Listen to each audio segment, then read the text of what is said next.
Over the years, I've learned that the old Yiddish saying is true. People plan and God laughs. Doors open, often unexpectedly. And when they do, you should walk through them, using your innate talents and the skills you've learned to make a difference. My first big career milestone is the same one that many of you are about to reach, my internship. It was a daunting prospect, but as I look back, my year as an intern probably did more to shape me as a doctor, professional, and a person than any educational experience before or since. Being an intern is hard, you work long hours, and it's scary. You never know what situation will have to be managed, who's going to be presenting with what symptoms, but now you're the one wearing the name tag doctor. People look to you with new expectations, but there were many days and nights when I felt like I was walking a tightrope, and my fellow interns felt the same. We knew we were making imperfect decisions with imperfect knowledge. We knew we were doing our best, and that sometimes our best might not be good enough. So the first thing I learned was humility. But my experience as an intern also taught me to remain optimistic.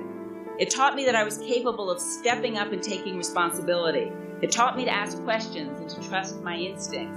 It taught me to listen, to think through problems, and to defend my decisions. And perhaps most important, it taught me that no matter how difficult the night, the morning always comes. In other words, I learned I would survive and even thrive, and I want each of you to know that you will too. We are capable of more than we can even imagine. Now look, don't take that the wrong way. I don't mean for us to walk around thinking that we alone have the answers to all the world's problems, because we don't. But in a world that is so quick to tell us that the ideas we have are too grand, that the visions we have are too bold, that the plans we have are just unrealistic, I want us to remind ourselves today that they're not. I want us to hold on to our ability to dream. We're gathered here today to celebrate the things that we've done, and they are many, but I'm so excited to imagine the things that we will do, can do, and will do. But even as we celebrate, I want us to remember why we're here.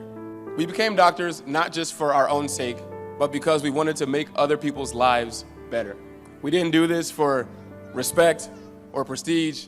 Our mission is to serve. There is great power in our platform, but I once heard it said that with great power comes great responsibility.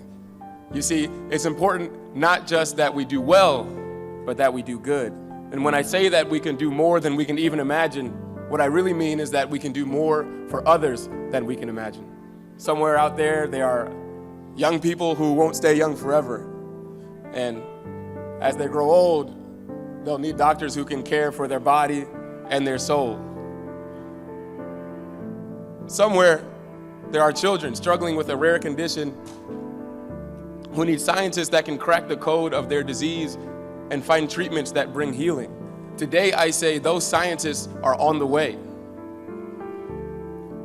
Across this nation, and indeed across the world, there are communities struggling with poor health who need servants that will combine their clinical training with their expertise in public health and public policy, in business and education, working to solve the challenges those communities face. Today, I say to them, hold on. Those servants are on the way. The new technologies, ranging from electronic medical records and imaging tools to gene sequencing, new diagnostics, and of course the widespread availability of all kinds of information. But there is no substitute for human instinct and compassion. Patients do not put their trust in machines or devices. They put their trust in you. We think of medicine as a science, and it is. But medicine is also very much an art, practiced by doctors who bring to the bedside not only their technology and training, but also their humanity, their caring, their concern. You've already spent years studying, training, doing research, and seeing patients, and likely you have many more years of education before you. But please remember that the more skilled you become, the more specialized, the more dependent on technology, the easier it is to lose your humanity, forget your compassion, and ignore your instincts. This is true whether you spend your careers as practicing physicians or go into research, teaching, public health, or government service. So while seizing the future, I hope you'll never let go of the past, the abiding tradition, centuries old, of building the bond of trust and confidence that lies at the heart of medicine and science. And that trust and confidence must be earned every day.